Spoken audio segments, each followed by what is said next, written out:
I'm Kiera Horgan. Thanks for joining me on this episode of Coffee with Kiera, sponsored by The Human Bean in Newport and Lincoln City. And today I am with Amy Southwell. She is our Lincoln County Clerk.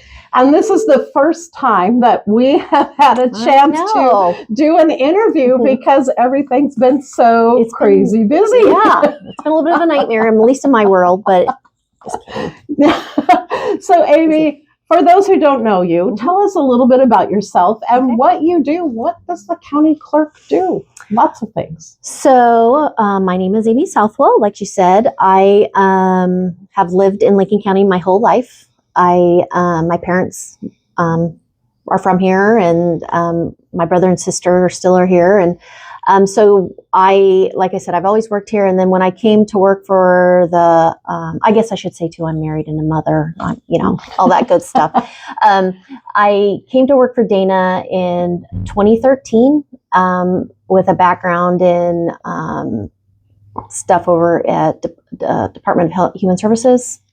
And not that has a whole lot to mesh, but it has to deal with, I had a lot of dealings with people. And so I worked for Dana as his chief deputy until And that's Dana Jenkins. Dana Jenkins, previous clerk, and still works for me as my chief deputy advisor. And I honestly don't think I could do this without him because his knowledge is just amazing.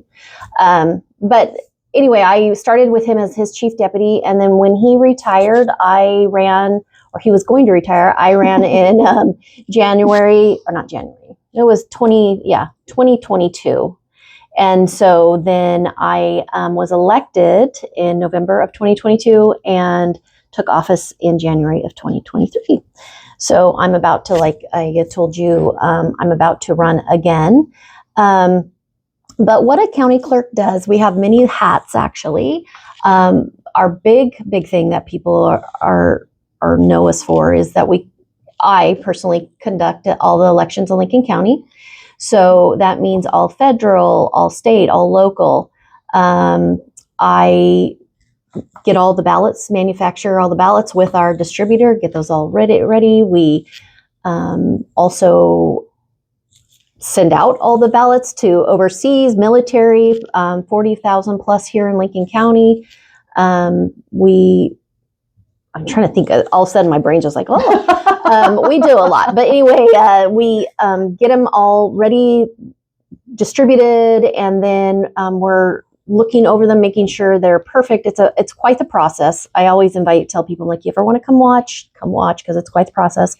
We get us set up for the election way back, actually starting people start filing last month, but we're getting ready for the May election, and it's quite crazy. Now, when is the cutoff if someone wants to run for something that's up in May? So the cutoff, I just was like, that's why we kept her next to her computer. I know. You know what? I've got so much going on. I'm like, well, the best part is when you have people calling me saying, okay, when's recall information, or when's deadline or when's for November? I'm like, can I just stay in this one first? Okay, so if people were to file for any kind of offices that are coming open, that would be, the deadline is March 10th. And then the voters pamphlet, which I always tell people, even if you're new, or especially if you're new, but if you're someone that's already been in office, to file a voters pamphlet, because people need to know who you are. People need to know about you. I will say this is the first time I've ever done something like this, so I'm sure I'm butchering myself, but it's a really great way for people to get to know you, say, okay, this is how Amy is. So I will be doing mine as well in November or before November. And then I will say this, though, there are some districts with the voters pamphlet, they get a little extra time, like a week. But right now, those are really the deadlines that the most people are worried about, because it's commissioners, it's, all county offices that are open, or that's when the deadlines are. So the sheriff? If sheriff if he was running again, yeah. Oh, okay. So the only county offices that are open at this point are mine as a county clerk, Jane Welch's, who is our treasurer, and then the 3 county seats will be on there, and as I think I mentioned once before, is that Commissioner Hall's seat is going to be on there for a 2-year unexpired term. And normally we do not have all 3 commissioners. Yeah, I think this is the first I'm time. the very lucky clerk in Oregon to have the only commissioner recalled, so I've been told, within the last 100 years, and also pass away in that time. So it's just like this crazy time right now. But I'm fortunate that I'm here and I'm learning how to do all this, because even Dana's like, I've never had to do this before. I'm like, yeah, I know, me either. So, and the state it's a newer administration, so the state as well doesn't have a lot of guidance too, and so that's a frustrating part. So I tend to rely on their attorney and the county council and different things of trying to make sure we're within law and statute to make sure everything's going right. So yeah, so as far as I know, it's just us on there. And then, of course, you have all your federal ones that'll be on there, too, because this is an actual primary. So we will have observing for people that can want to get with their parties, which would be the Democratic Party and the Republican Party, and want to observe our process. We have a nice observing area now that I put or implemented a couple years back. So those are, I think, the main offices that, as far as county, that are open. You know, there's obviously there's little district ones that are open, but yeah. So all this is coming up in May, and you mentioned recalls and unfortunate situation that happened. Yeah. But you've had your hands full with other recalls. Yeah. Let's talk about that. So I think a lot of people. I'm really glad we're talking about this, because I think a lot of people don't realize how recalls really work. So if it was a state recall, so let's say the ones that went around for the governor, people I have nothing to do with that. So people will come in and say, "Oh, how do I get that started?" I'm like, we have nothing to do with that. And actually, I don't. All I have to do with, or all I'm in charge of, is county recalls or district recalls. If it's a city recall, the city recorder is their actual filing officer.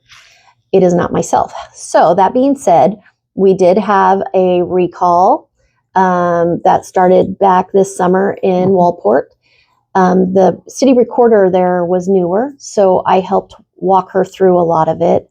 And that one unfortunately failed because there was some, I don't know if it was miscommunication, or it was just because of some minor little details. It wasn't necessarily, I would say, either side did anything. It was just something that happened.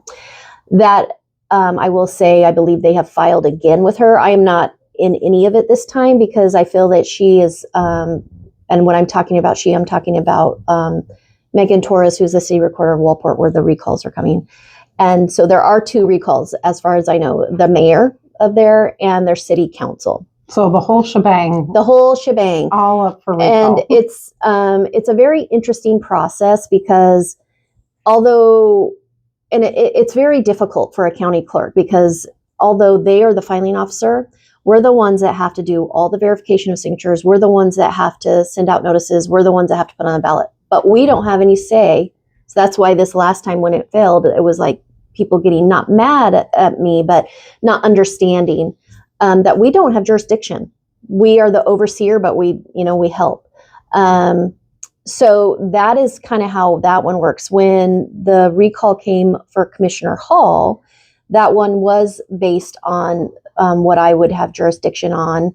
And a lot of people are wondering, well, why didn't we have one? Why didn't we have a well? It's a moot point at this point, right? When she passed away.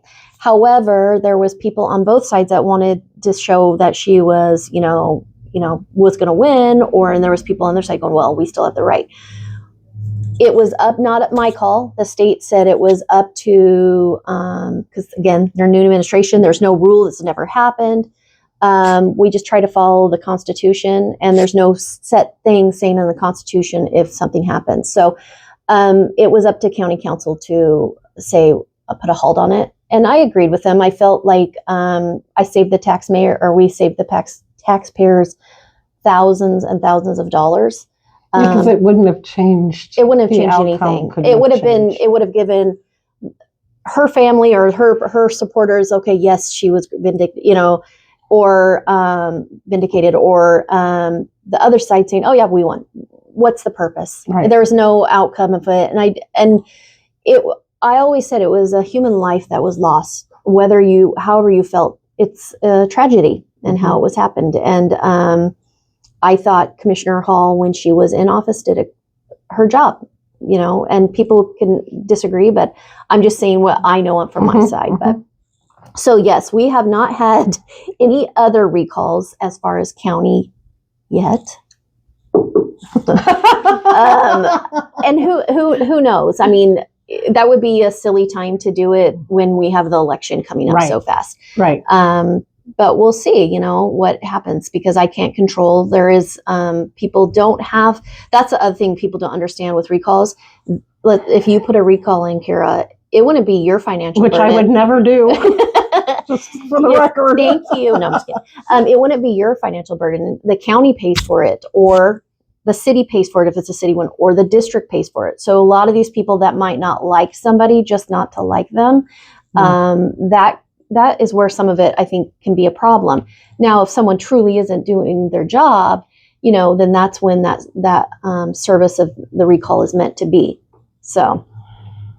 And let's talk a little bit about, speaking of commissioners, and we've got all three coming up, and we had talked about, and at this point, I don't know, because the deadline is still open, there's still people that can file, so it's a little early at this moment to say, but if someone who's running for position 2, which was Commissioner Hall's position, can they, if they win, will they automatically be put into office? Can you explain that a little bit? Because I think there's some confusion. Yeah, there's a lot of confusion, and no.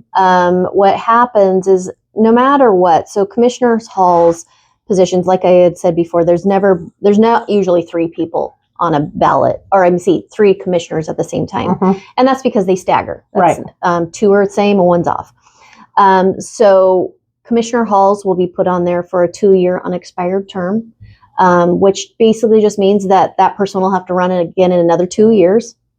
So then, if that's the case, then they're 4-year terms though, yes, correct? Okay. Correct. Okay. And that's why, so the 2 years, so that they're on the cycle as Commissioner Halls was. Right, that's why I just wanted position 2. That clarity for folks. Yeah, and so the question of them taking office right away, no.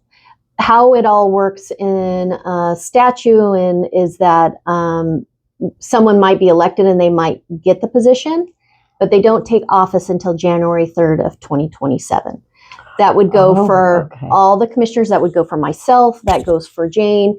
If we're elected, you don't take office till the following year. So one of the things that came up is if they were going to appoint somebody, and I do not know where that process is or what's happening there. Yeah, nobody does. I haven't been in the loop, and that's okay with me. It's all that's frustrating as me is I don't have answers when people call. But let's just say someone was appointed, and then they would have to have run in this May election, and let's say they were appointed, but they didn't win.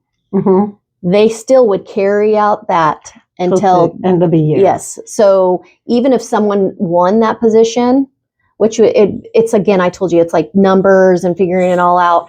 That person, whoever had been appointed, would have carried that term out because they were appointed by the commissioners or the remainder of board, the board, to fulfill that. And that's what, we want. When you follow Constitution and laws and all that stuff, these are what you want. You want people following the laws. That's a whole reason people have doubt in election, is because certain people aren't following them. And I know in my office and that's why I love having Dana working with me, is that we try very, very hard to make sure we're following all election law. And for me, it's not worth it. I want, my goal is, and people think that the county clerk has more jurisdiction over things as they do. My only really big job is I get you a ballot, I get people on the ballot. I can answer questions about it, but I'm not, the political part is not my part. That's the county council and all the other commissioners, all that stuff. And that's why when Dana and I work and we talk about all this stuff is that, we just follow what we're told in the law. And so to make it other than that, or the worry about forging or tampering with elections, why would I want to do that? I don't care how people vote. I just want them to vote. That's how it comes down to. It's just, you want to vote for that person, go ahead. I don't care. I just want you to vote, but because that's my job. My job is just to do that. So that's where a lot of that complication or stuff comes in. And let's talk a little bit about, speaking of voting, vote by mail. It's been in controversy lately, and some people are saying, no, do away with it. Other people love it.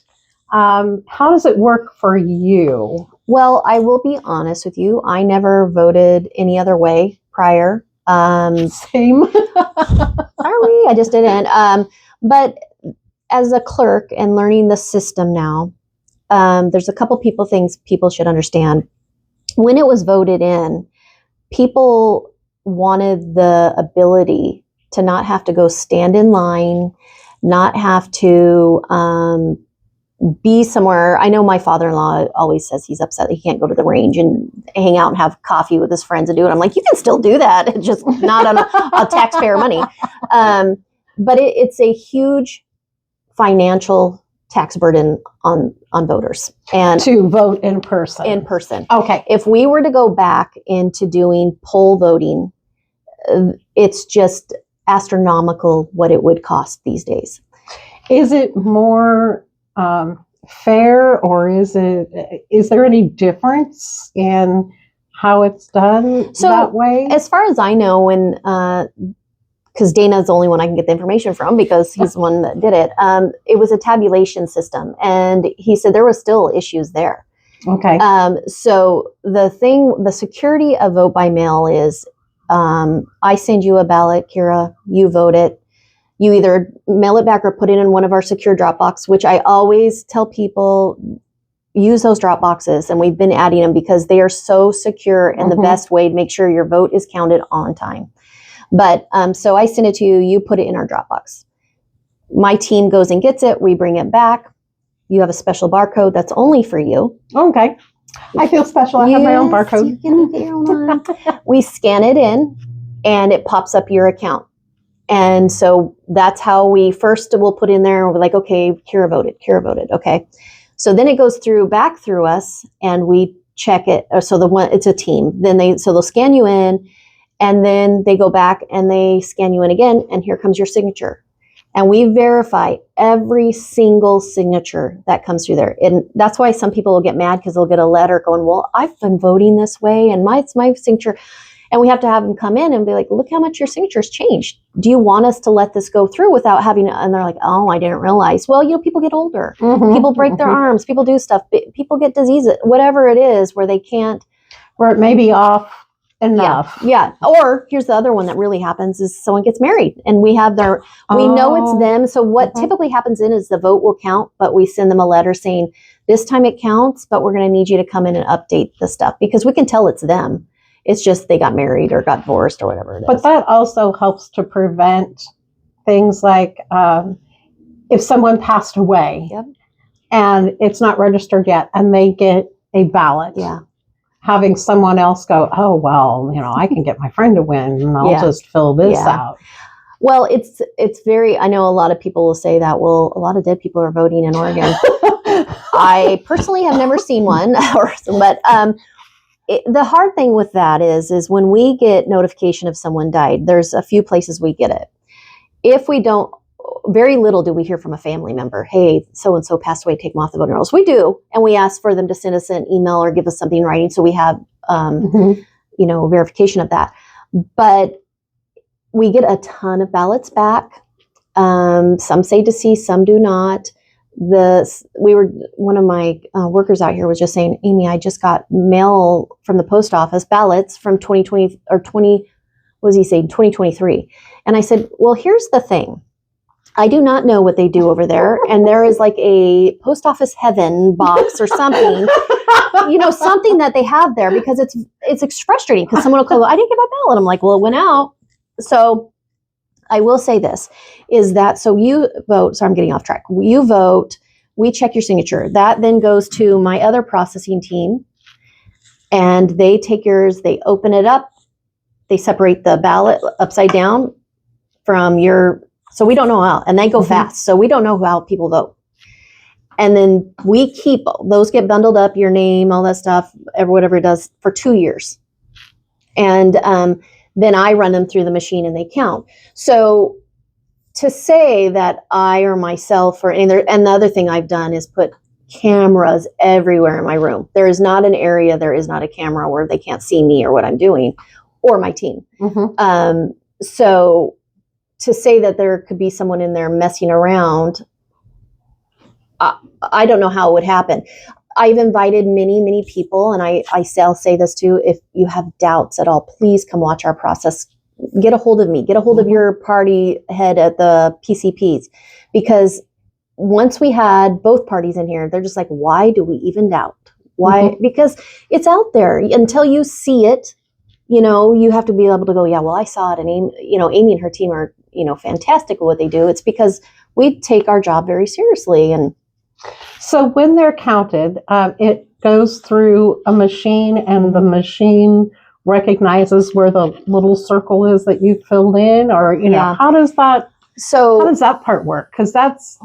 Yeah. So I'm very excited that I got a new tally machine last year, and that was based on grants. And then my commissioners had some extra money from what was the, not HAVA, what was it? I can't remember the money.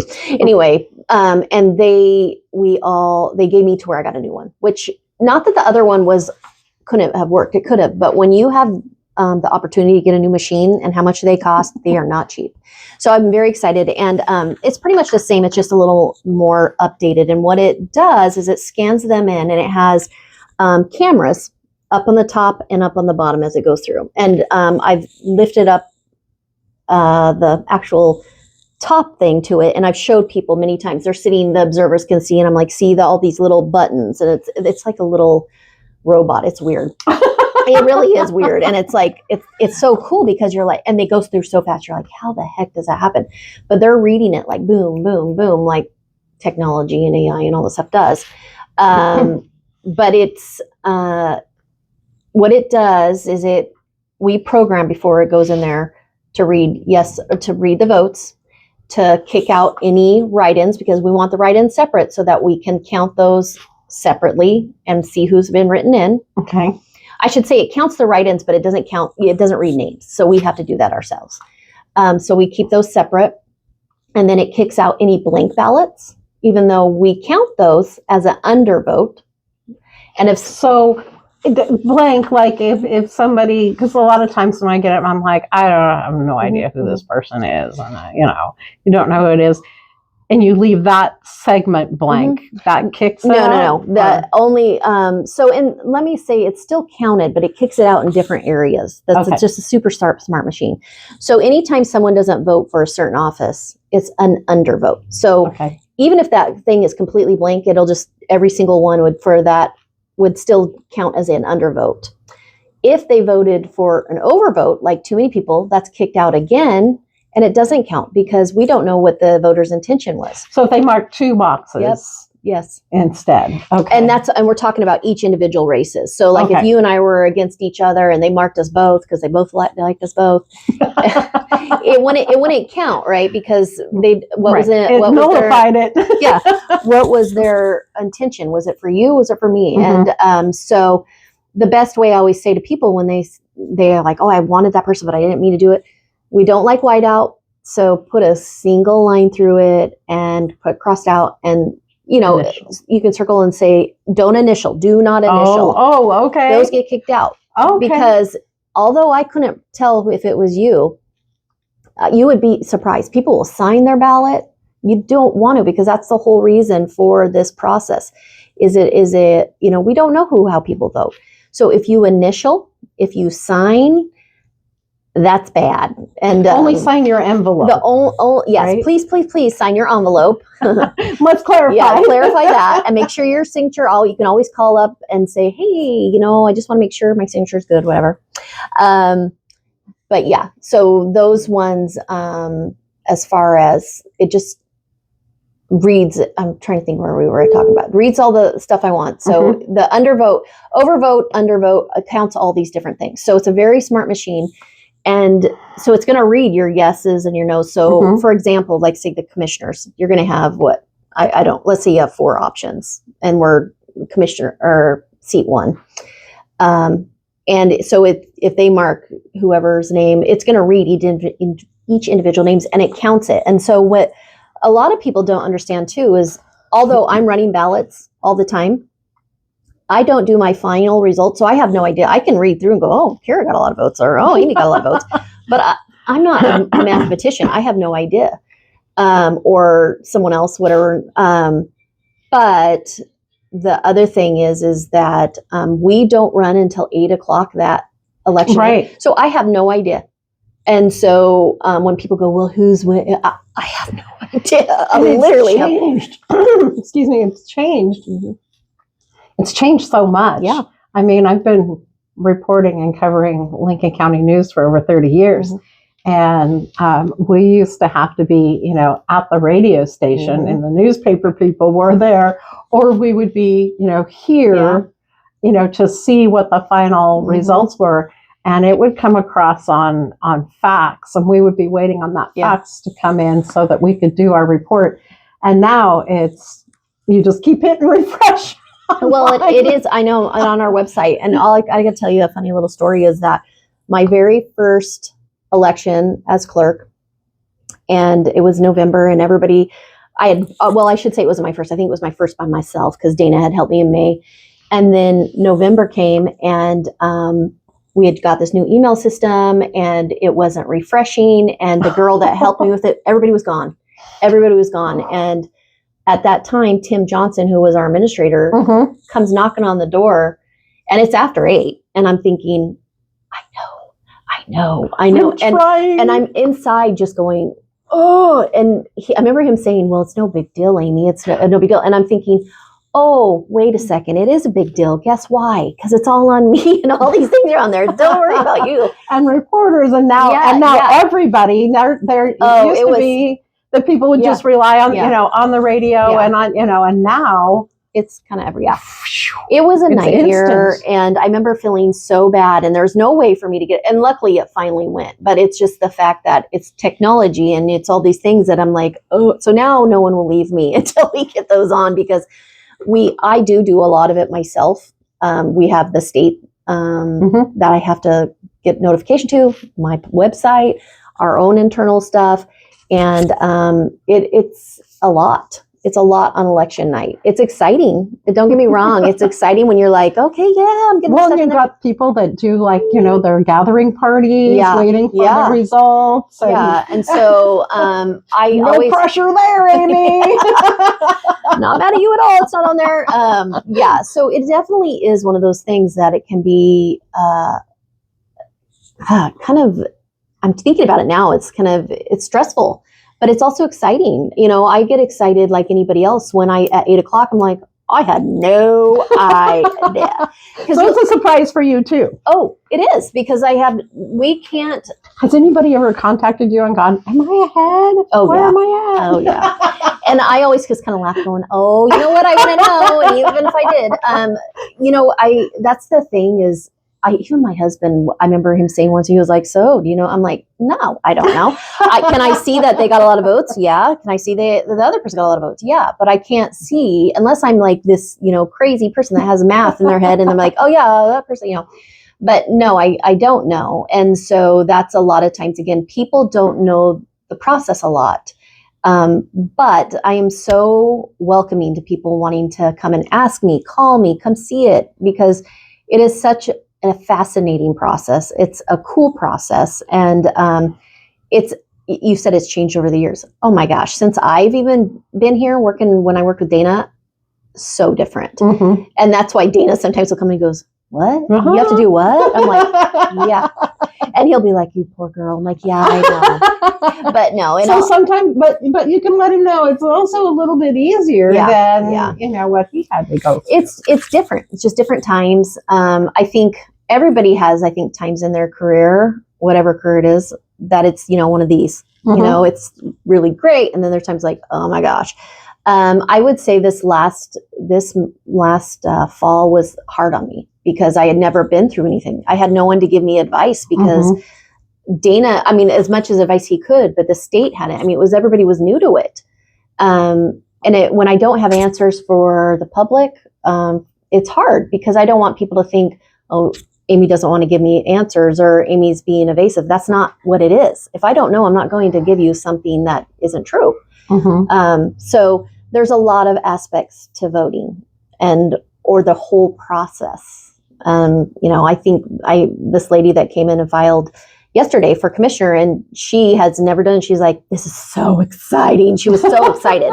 Like she's taking pictures of herself. And I thought it was great. I thought it was great that, that we still have these people that love what these jobs are meant for. It's meant to help people get people's information out there. And they believe in democracy and the process. That's a big thing because in our nation, that's not always how it is right now. People are thinking so. Well, and I love the openness about it and the transparency. Yeah, that's really important for folks right now. It is really huge, and I think that's the one thing I told Dana, and not that he was an amazing clerk, but it was different back when he first started. You didn't have people questioning. You didn't have all this going on. You do now, so things are different, and so he'll say sometimes he'll say less is more, Amy. Less is more, and I'm like. Not that anymore. Stuff, but and I think he means because I like to talk. But I said that's why we get along so well. I said I know, but I said at the same time I feel like people need to hear from me. They elected me to tell them, hey, no, this is the way, or this isn't right, or whatever it is, or you can trust. And you can easily say you can trust me. I don't mean it like that. I mean. Come see the process. See the process is trustworthy and transparent because it's not something I'm just making up. It's something I and Dana work very hard. And when I say I've added so much security, and we never had an observing area before. We have that. So when you put out a press release about that you could come and observe, I was like, that's new. Haven't heard about that before. Well, and it's always been there. However, like I was saying, when I first started with Dana, nobody wanted to come and watch. Like we'd send out this stuff to the parties because it's the PCPs, the Democrat and the Republican Party, that get these notifications of like, hey, got people in here if they want to say no one. After 2020, that all changed. And at first it used to be in here, actually in this room. And this was where they would count all the ballots. And I think about how small this office is. And the other one's not much bigger. We need a bigger space, but it's not going to happen anytime soon. But it is something that I think is important anyway. And I'm glad people want to see. I'm glad people care about it because when they didn't, I remember thinking like, don't people even care what we're doing? Because I was newer to the process. And so when people did start wanting to watch or have questions, I was the first one that was out there. Dana would be all busy. He goes like, you go ahead. I was out there in the hall going, hey, you wanted this one, because I wanted them to understand. I wanted to understand what we were doing, that we weren't just messing around. Because a lot of times when they watch the team and they'll see the team, whiting something out, do something. Well, there's a reason they're doing that. It's not changing a vote. It's because something's wrong with that ballot and we have to enhance it into a new ballot. Or they, we have all these little things that read around the ballot. They mark that. And so we have to white that part out. So there's certain parts that we do, but not changing votes. We never touch those. If we have to enhance a ballot because I'm trying to think what a circumstance would be. Like if it was too light or something. Yes. If it's too light, there's been times where they've just done something weird, and you're like, what are they doing? So my machine. Oh, like just doing an outline of the circle instead of filling it completely. And those are the red pins. So you'll see them, they'll take red pins, and it's a mark, what are those little marker things? Like a teacher. Yes, and they smell like cherry. But the machine won't read certain things. So it's even like if it's ripped, I have to enhance those. So that's my call as clerk, to say, okay, no, this one, and you'll probably, if you're ever watching or anybody's watching in May, they'll notice I have a little pad of paper and I'm writing, going, if they're in the observing area, and putting it in a box, because that's my problem box, and that's what they'll look at after. We usually do that all after, because we're doing it so busy, and it tells them exactly what they need to do. This one needs to be enhanced. This one needs to be duplicated, whatever it is. And do you do this during the daytime or in the evening, or? No, always in the daytime. I never do anything, or we never do anything after 5. Except on election night. Okay. Yeah. So when I'm talking about when we're looking at ballots, because we now, it used to be you had to wait so long, like a week and a half before you could open them up. Now you can open them up as soon as you start getting them. That's got to make it a little bit easier. It does. For you. We don't do that though. I mean, what I do is I have a process. They come in here and we'll have racks, and it's like they go through the scanning process, the signature process. Then they go into my team, and the election team that works in the other election room, they open them up, they separate them out. There's different things they do, and then they put them in a big black box. It's locked. Then I start scanning them through. So it's a process. It's not something that's like, oh, Amy could just do it. No.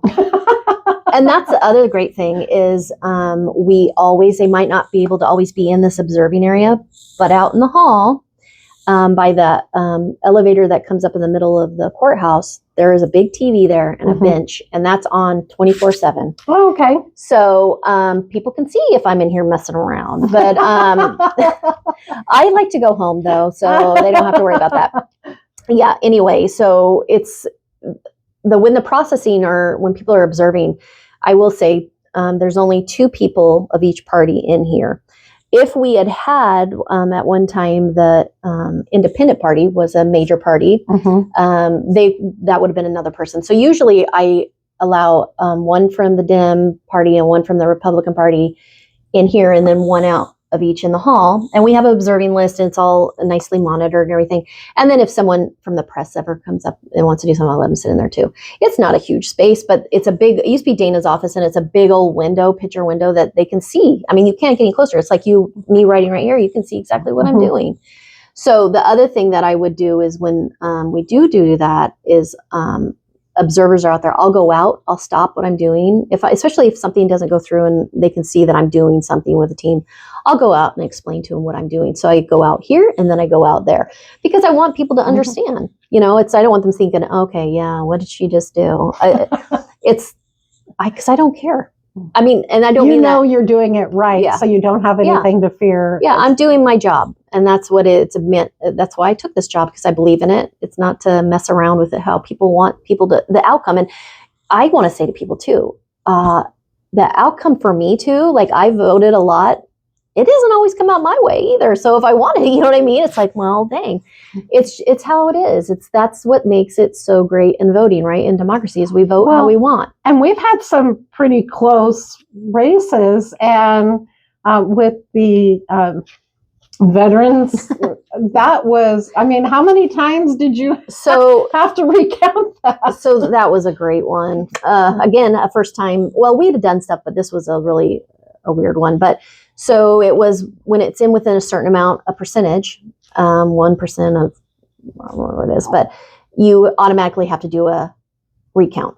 And that's not through the machine. That's hand count every single vote. So my team went out there, and every single one we did. And it was a lot. So we did it once. Well, I think it was twice. So yeah, that was a one. And there was I think a question, and at one point it was off by a little of one. And the reason for that was, when we hand counted, is we could see that when someone did an overvote was meant to be an undervote or something. It was something like that. It was a human error. And it was like that's that was like, it wasn't like they didn't want to vote it. It's that it was they voted it too much or whatever they were trying to do. So it was an interesting little process, but we do that if it's super close. And I think the state, like we will have to do it, I believe, in May and November. The state requires each county to do a automatic hand count of one race. So whether that's the commissioner race, which will probably be mine, which I'll be like, oh yay, that's what we'll have to do.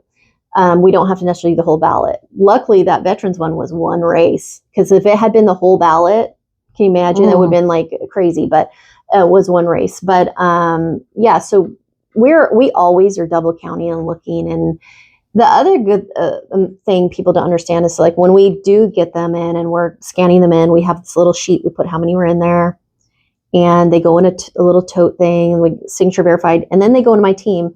My team counts them all out too. They have to read them off together. That number has to match the number out here. Then it has to match their number. Then it has to match the number off my machine. So they all have to match. Yeah, that's great. That's how we count ballots, not the votes, but the ballots. And so, because when it's out here, we don't look at it inside. So there's a big lots of checks and balances that people don't really understand. And that's why I always say, come watch us. I mean, this is actually a really great opportunity for people to come and observe this May or even November, to see exactly the whole process and what we do. I was hoping, but I probably won't, to have the whole process up on our website. I know Benton County did one where checks and balances, like we start from here and we go from here. And that's what I wanted people to see, every little detail. I haven't had time, as you know, but what? I know. It's something that is I would like to put in the process. I mean, there's lots of things that now that I'm going to be hopefully going into my second term, is getting some of these processes that I think people needed to go, getting back in the high schools, trying to teach them through government class about the voting process and how important it is and how it works, and have them come in here and do a mock election, all these fun things that I think would be cool to do when I get time. We'll get you through May and November, and let you breathe. Let me breathe a little bit.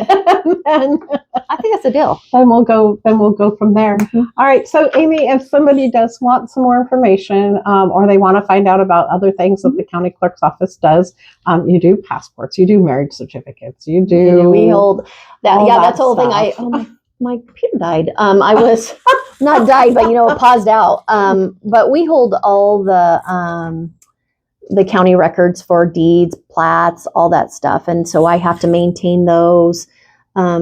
We just got done doing PVAB, which is the property appeals, board, where people can, if you don't like your taxes, you're not appealing your taxes, you're appealing your property value. Property value, yeah. Yeah.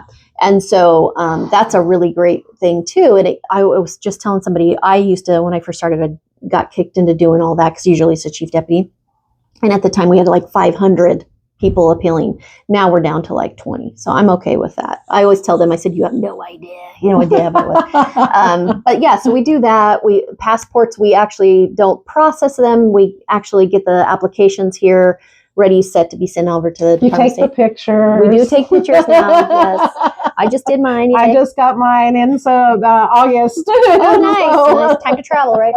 And then marriage license and all those. We also do, a lot of people don't know, junk. So there's licenses done at the county level, but our office does like the junkyard ones, and then the OLCC for businesses to have liquor license or special events. We do those, and lots of little things we do. So no, if people want to know any more about our office or the process of elections, I definitely tell them reach out to the county clerk email address, which is countyclerk@co.lincoln.or.us. Sounds right. I think so. And or call us, at 541-265-4131. And then, just reach out to me or my Janet Kamitsky. Oh, I think it's Paige now. Oops. Is Janet. Janet is my chief deputy, and she is great about answering all these things too. All right. Wonderful. Amy, thank you so much. I know This it was has a lot been of information. I'm like, what did I incredibly forget? What did I informative. forget? There's so much, honestly, it makes me laugh sometimes when I think about how long I was working with Dana, and I'm like, I should have known all this. I still am like, wow, what? It's just like, there's so much. And the other thing is elections laws are changing all the time. All the time. So you're like, okay, the legislature just passed that. Oh, I just got it. Oh, but it's changing again. Right, I know. And that's why Dana will be like, no, are you sure? I'm like, yeah, the legislature just passed that. And when did they do that? I'm like, well. So yeah, so it's always changing, but that's the great thing is people have the right to know what we're doing, how we're counting their votes, and I definitely invite them to come and see. Fantastic. Well, thank you so much. Ew, my hands are for cold. joining us. Yours are warm. Because I've been holding my coffee. Coffee with Kiera. Yay, with Human Being. We are sponsored by Human Being in Newport at 6th Street and Highway 101 in Lincoln City at the north end of the highway. And they are next to TLC Credit Union on the west side. Thank you so much for joining me. I'm Kiera Morgan.